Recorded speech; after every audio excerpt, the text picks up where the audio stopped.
Sabrina the Animated Series, Episode 6. Finally, we see Chloe, as it's announced that anyone who's late for the school assembly gets detention. Schools were stricter back then. I got told elementary schools don't get detention anymore, and this is middle school. I left a school assembly at one point, and I didn't get detention or anything.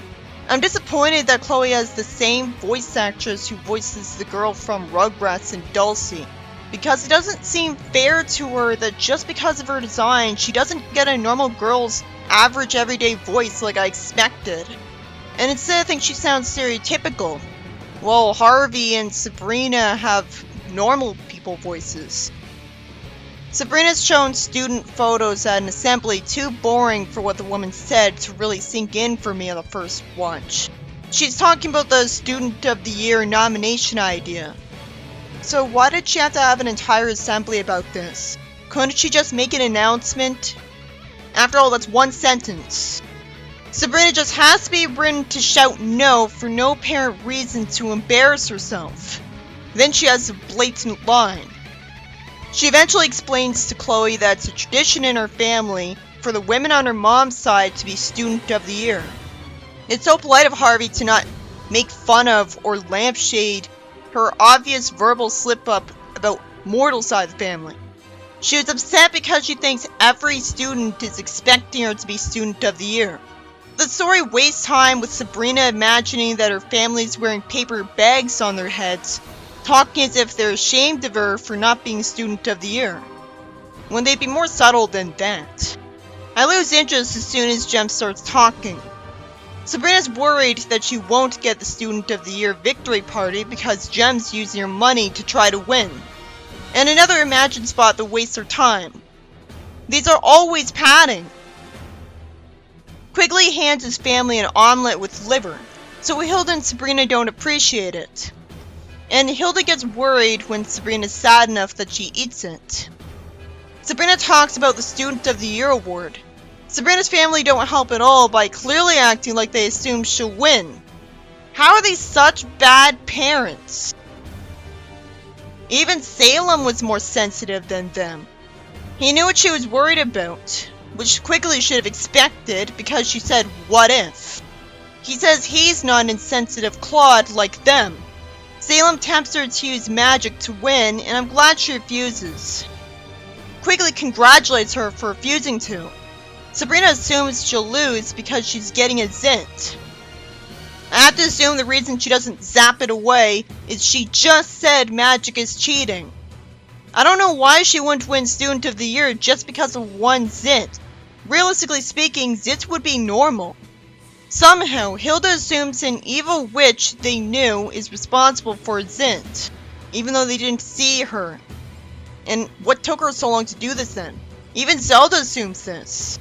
It's not like witches never get zits, or half witches never get zits, right? The witch has a stupid name. Quigley makes me hate him, insisting this house is a magic-free zone. Even though Hilda uses magic frivolously all the time, so why does he even say this? She's giving concealer, as I have to assume that they're all opposed to magic being used to further chances of winning, even if it involves getting rid of a zit.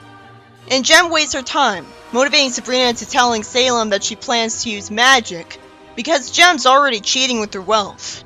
One of them should say it's better for Sabrina to win regardless because she's good and Jem's not. Anyone would root for Sabrina here, so the message will suck if this backfires on her badly enough. Sabrina's magical gem causes Jem to get a mustache. It's nice to see people giggle at her instead of believe her lying. It's obvious that at this point Jem would know magic exists because magic's been cursing her here. I assume she blames it on demons, but I shouldn't have to just assume that. Because other than Chloe or Harvey, who else would do this to her for Sabrina's campaign? And then Jem gets made fat and cries. These students must have assumed to avoid believing in magic that she wore a fake mustache and a fat suit to joke around, or self-sabotage out of insecurity. Like no one would question her getting fat instantly. Again, why would Student of the Year be based on looks? Well, it's because the students are the ones voting for who it is. It's really, really stupid.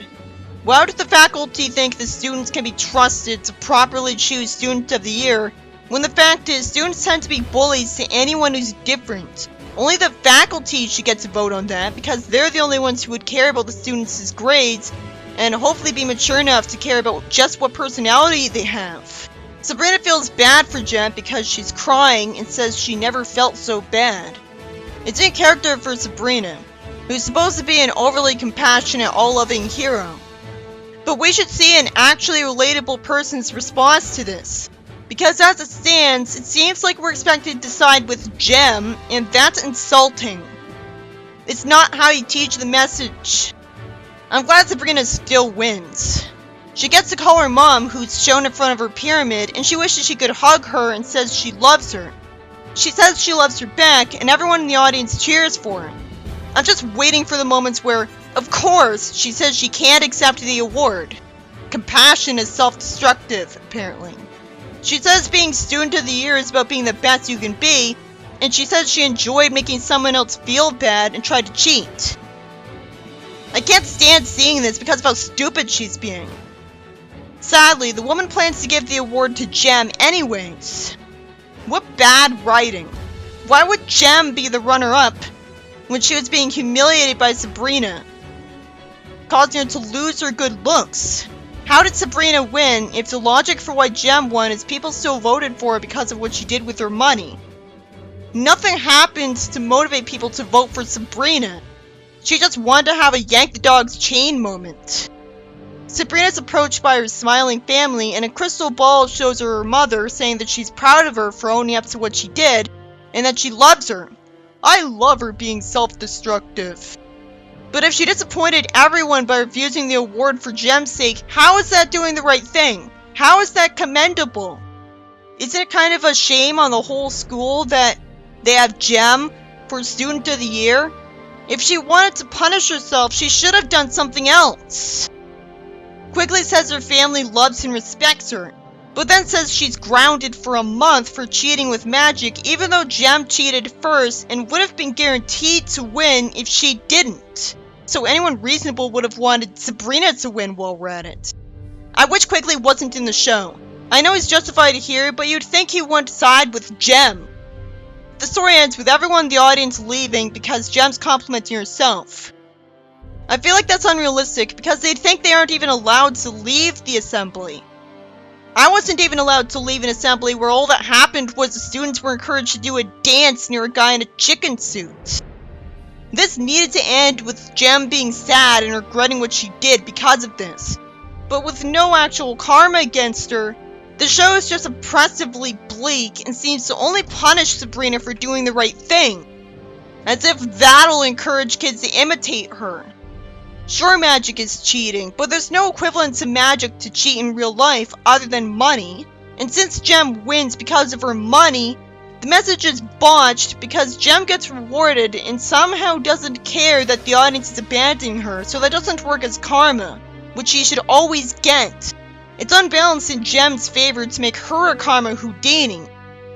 So instead, the only message that sinks in is, you should follow the same rules as everyone unless you're rich. Bribe people every time you can because it always works. You get no karma and never regret it. Instead, the episode just looks like Sabrina was stupid for being weak, and you'd think that too.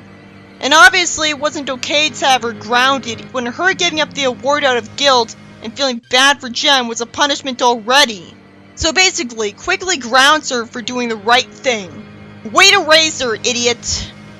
So this shitty-ass episode was about Jem using her magic, money, to encourage the students to vote her Student of the Year.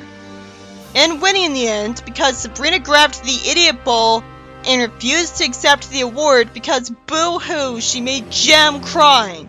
Pragmatically speaking, not only is Jem being smart since she cares about getting the trophy, but it's also pragmatic of the students who vote for her because she bought a new wing for the school library, among plenty of other things to curry people's favor. Well, I don't see Sabrina doing anything like that. Sure, Jem's a jerk, and I assume everyone knows it, but no other student is doing nearly as much that's good for the school. So I guess they're operating under the belief that it's your actions that really matter. Sabrina could have done everything she did. Sabrina could have summoned gold and shapeshifted to age herself up so she could sell it to a professional who'd give her money for it. And since Gem doesn't deserve to have that money just because she's a daughter of someone rich, it's just not fair, and I don't see the value in having a message like that. But as if the premise wasn't bad enough, being cliché as well as mundane, this is one of the stories ruined by the ending, if the constant use of Gem didn't already ruin it. Gem should have gotten the award, or she should have gotten it taken away for bragging at the end. It's one of the worst episodes because the pointless message we take in is, magic shouldn't be used, but bribing has no consequences. Why would the jealous writers teach us that when they don't believe there's any witches watching, while there will be rich kids watching? This is why I hate the concept of the animated series. Sabrina the Animated Series, Episode 7. Sabrina annoyingly sings horribly and uses magic to change her clothes multiple times. She must be very selfish to not stop singing when Salem complains about it. Salem hopes that she'd get a ticket for him to her favorite band. She looks like an idiot saying that she spent all her allowance on the clothes, even though we just saw her warp the clothes to her. So I thought she summoned them. I assume she bought the clothes instead of creating them because it's the right thing to do. Even in the 70s comics, Sabrina would advocate buying stuff instead of zapping it up. An alien gets summoned to them thanks to Salem, who takes forever to say he's sold out of tickets. I hate that he calls Earth the real world, and so does Sabrina. It makes it obvious the writers are totally uninvested in the show and should quit. Never in the rest of the franchise has Earth been called the real world. Sabrina plans to earn money for a ticket. Again, I wish she said that's because buying stuff is the right thing to do. Also, she should say that if she zapped up a ticket, it would be stealing a ticket from someone else because there's only so many seats. Eventually, magic happens in the kitchen to cause a problem, and one of the ants says, "the twins," making me assume the family is being harassed by a witch. But then after Sabrina agrees to something when called on the phone, the family just warns her that babysitting sucks based on their own experiences. I wish they had a different suggestion for making money then, because, again, their advice to Sabrina is just a waste of time that makes the plot look like it could have easily been avoided, making it even more frustrating. So anyways, a bunch of time is wasted before some kids get dropped off in front of Sabrina by a car, and I assume the kids are saying the same thing simultaneously just to creep people out. Because that's not normal. Then they spray Sabrina and Harvey. They're twins too. So that has to mean the magic in the kitchen somehow wasn't from anyone outside the family. So how did magic happen that inconvenienced the people there? How could it happen by accident? Thankfully, Harvey's gonna help her babysit when it could have easily not done that. I only say thankfully because this Sabrina is so stupid and stubborn that she would have barely used magic regardless of whether Harvey was there to help her babysit. Still, if he wasn't with her, she could have frozen the twins in time the whole time she was with them. And Hilda should have told her to do that. The twins act like evil monsters the whole time. It keeps me from being invested in the story because they aren't acting like realistic people, just giggling maniacs who always run from them. I like that Sabrina creates pillows to stop falls at one point. Eventually a beam of her magic brings a statue to life and it scares her. How would this happen if she doesn't want it to? And Sabrina takes forever to see the kids again, when she could have frozen time to stop their progress through the museum. But at least the show hasn't proven witches can do that yet, or proven that they can cast a spell to create super speed for themselves. When she does see them again, it makes me wonder why nobody hears her say a spell, which somehow isn't a spell to make them well behaved. How in the world is she surprised and disappointed when her magic traps the twins and Harvey in a painting? This is why I hate the show. How'd she do this accidentally? This is just insulting to the mere concept of a witch. About as insulting as Twilight is to vampires. So this should get a lot more attention. I have to assume these three were sent to another universe.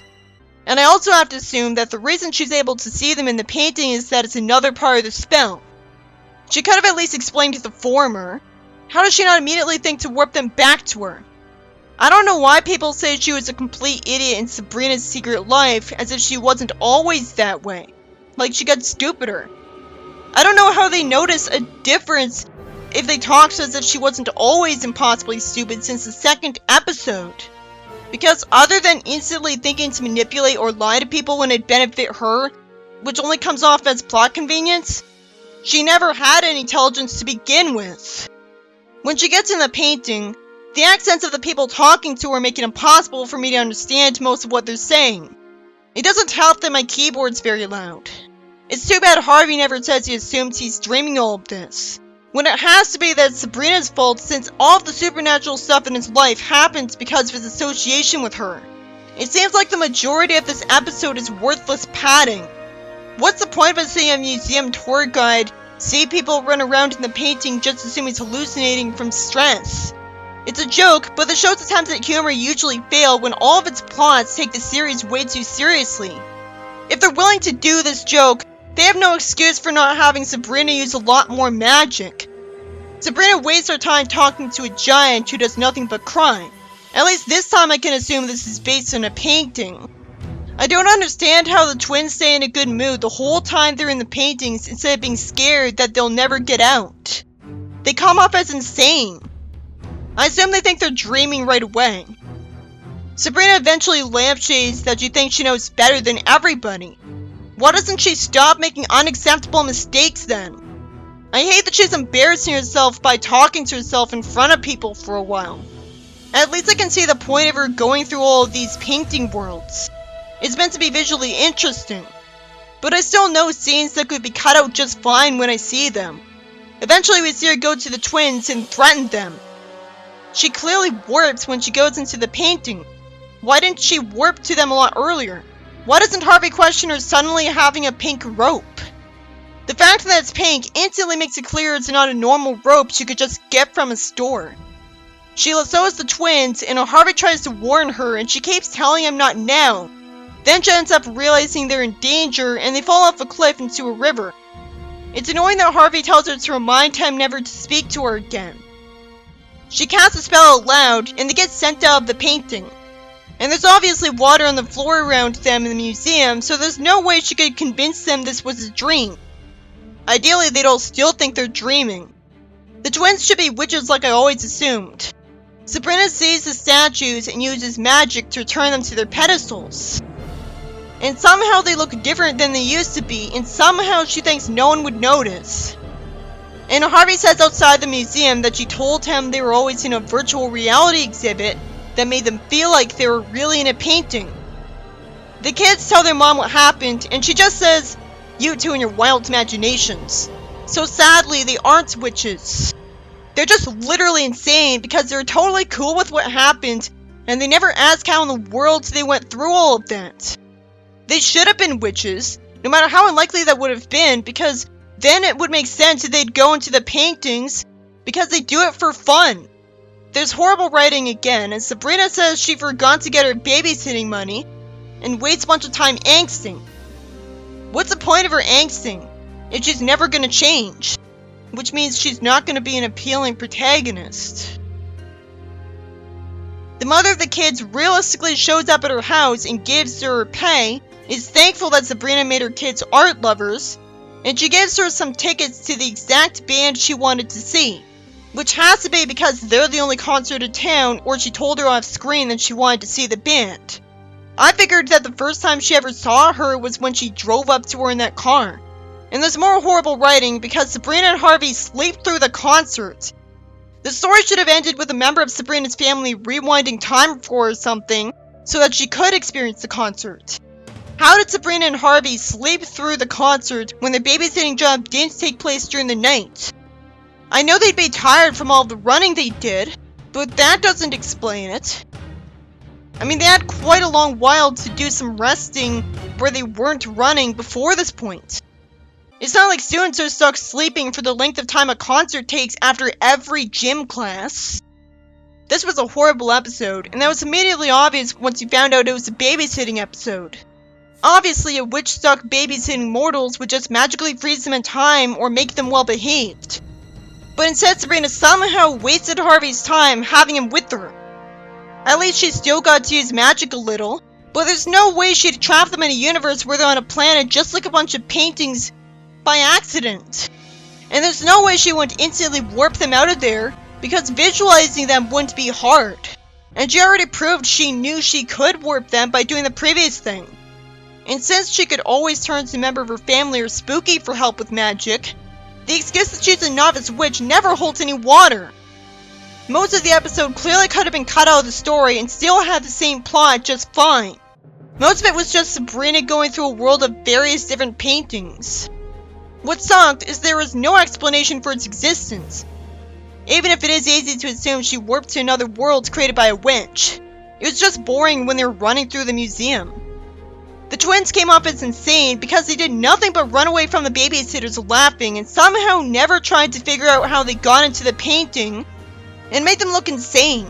The writer cares so little about making sense that it's implied that their mother is immortal, so that's not the explanation. And the writing sucks so bad that Sabrina and Harvey somehow slept through the concert, but at least she still had the money she got. So she didn't actually go through all that for nothing. Rather than getting the point of the series by showing what a witch's life on Earth would be like, and being an escapist fantasy, this episode is just arbitrary sadism. This was the first episode I didn't like the experience of watching, because it turns out it's annoying to hear almost nothing but evil giggling from Brett, and the rest of it is just Sabrina being an idiot. And it's also boring to see the main characters just run. I already got enough of that for Lifetime when Salem was turned into a mouse.